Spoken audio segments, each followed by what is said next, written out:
Assalamualaikum warahmatullahi wabarakatuh.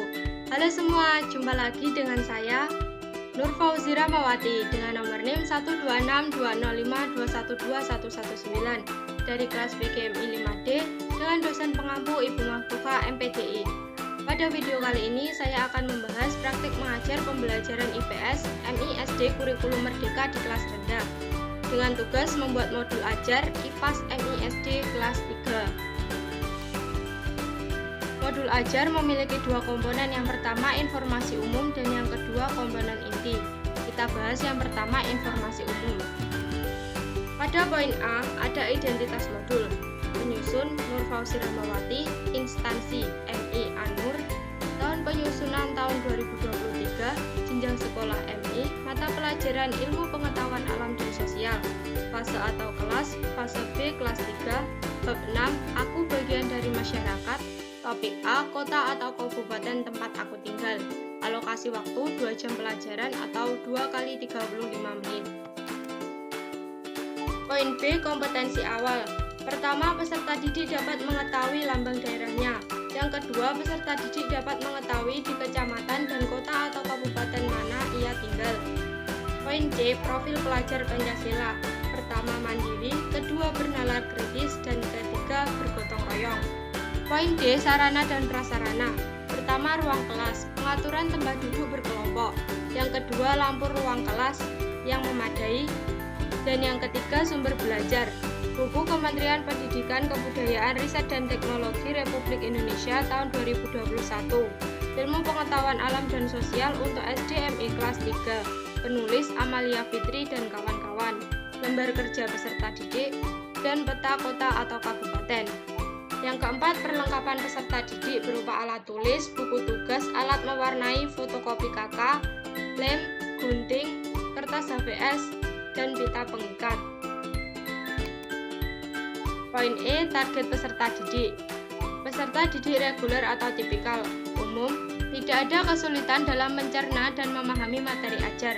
Peserta didik dengan pencapaian tinggi, menerima dan memahami dengan cepat, mampu mencapai keterampilan berpikir tingkat tinggi atau HOTS, dan memiliki keterampilan memimpin. Poin F, pendekatan, model, dan metode pembelajaran. Pendekatan berdiferensiasi, model pembelajaran Project Based Learning atau PBL, metode pembelajaran ceramah, diskusi, tanya jawab, dan penugasan. Komponen yang kedua yaitu komponen inti. Pada poin A ada capaian pembelajaran. Peserta didik mampu menunjukkan letak kota atau kabupaten dan provinsi tempat tinggalnya pada peta konvensional atau digital. Poin B, tujuan pembelajaran. Pertama, peserta didik mengenal nama kota atau kabupaten tempat ia tinggal dan lambangnya. Kedua, peserta didik mampu mendeskripsikan daerah melalui logo daerah tempat tinggalnya. Ketiga, peserta didik mengetahui tingkatan wilayah tempat tinggalnya. Poin C, alur tujuan pembelajaran. Mendeskripsikan letak kota atau kabupaten dan provinsi tempat tinggal pada peta konvensional atau digital. Poin D, persiapan pembelajaran. Pertama, guru menyiapkan sarana dan prasarana yang dibutuhkan selama kegiatan pembelajaran. Yang kedua, guru mengingatkan peserta didik untuk menyiapkan alat tulis, buku tugas, alat mewarnai, fotokopi KK, lem, gunting, kertas HVS, serta pita pengikat. Poin E, pertanyaan pemantik. Pertama, di kecamatan dan kabupaten atau kota mana kalian tinggal? Kedua, dapatkah kalian menjelaskan makna logo kota tempat tinggal kalian? Poin F, kegiatan pembelajaran. Pertama, kegiatan pembukaan dengan alokasi waktu 10 menit. Pertama, guru mengucapkan salam dan meminta salah satu peserta didik untuk memimpin doa. Kedua, guru melakukan presensi untuk mengecek kehadiran peserta didik. Ketiga, guru melakukan apresiasi dengan memberikan pertanyaan pemantik dalam mengantarkan materi. Keempat, guru menyampaikan tujuan pembelajaran. Kedua, kegiatan inti dengan alokasi waktu 50 menit.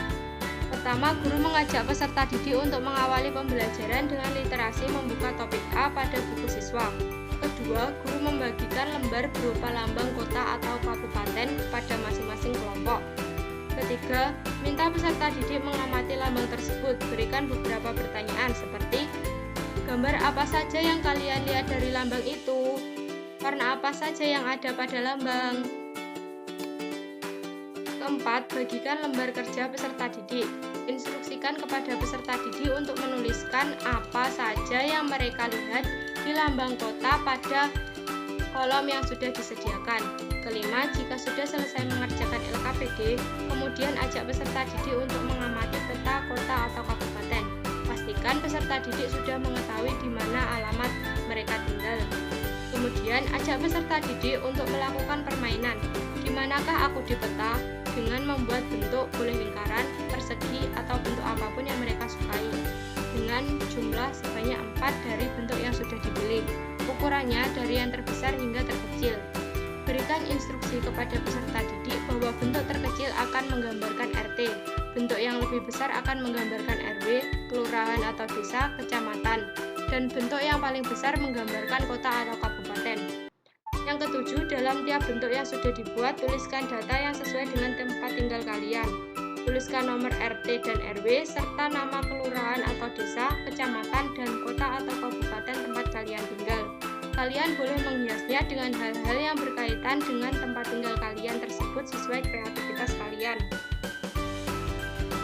Kedelapan, jika sudah selesai, minta peserta didik untuk menyatukan kelima bentuk tersebut sesuai dengan urutan dari bentuk yang terkecil hingga bentuk terbesar. 9. Minta peserta didik untuk membawa bentuk yang sudah disatukan ke depan kelas, kemudian memberikan kepada guru untuk diberikan lubang dan menalikannya dengan pita. Ke-10. Ajak peserta didik untuk bersama-sama membacakan urutan wilayah pemerintahan dari yang tertinggi sampai terendah.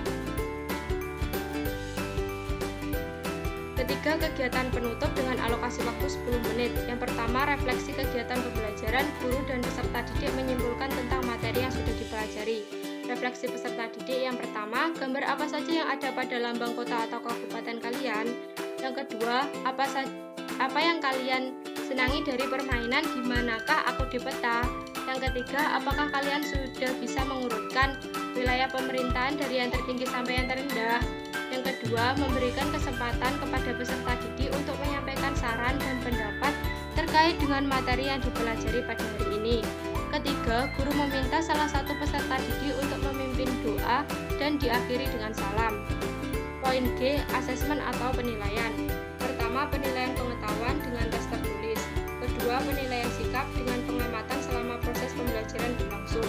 Ketiga, penilaian keterampilan dengan permainan di manakah aku di peta dengan membuat bentuk urutan wilayah pemerintahan dari yang tertinggi sampai yang terendah. Poin H, kegiatan remedial dan pengayaan. Kegiatan remedial kepada peserta didik yang hasil belajarnya belum mencapai target, guru melakukan pengulangan materi dengan pendekatan yang lebih individual dan memberikan tugas individual tambahan untuk memperbaiki hasil belajar peserta didik yang bersangkutan. Kegiatan pengayaan kepada peserta didik yang daya tangkap atau daya kerjanya lebih dari peserta didik lain. Guru memberikan kegiatan pengayaan yang lebih menantang dan memperkuat daya serapnya terhadap materi yang telah dipelajari. Kesimpulan dari modul pembelajaran pada bab 6 tentang aku bagian dari masyarakat, topik A, kota atau kabupaten tempat aku tinggal ini memiliki tujuan supaya peserta didik mengenal nama kota atau kabupaten tempat ia tinggal dan lambangnya, mampu mendeskripsikan daerah melalui logo daerah tempat tinggalnya, dan mengetahui tingkatan wilayah tempat tinggalnya. Pada pembelajaran ini, peserta didik diberikan materi mengenai logo atau lambang dari kota atau kabupaten dan mengurutkan wilayah pemerintahan dari yang terendah sampai yang tertinggi. Di akhir pembelajaran, guru meminta peserta didik untuk bersama-sama menyimpulkan materi pembelajaran dan melakukan refleksi. Untuk penilaian yang digunakan yaitu dengan tes tertulis, pengamatan sikap, dan membuat bentuk urutan wilayah pemerintahan. Sekian dari saya, terima kasih. Wassalamualaikum warahmatullahi wabarakatuh.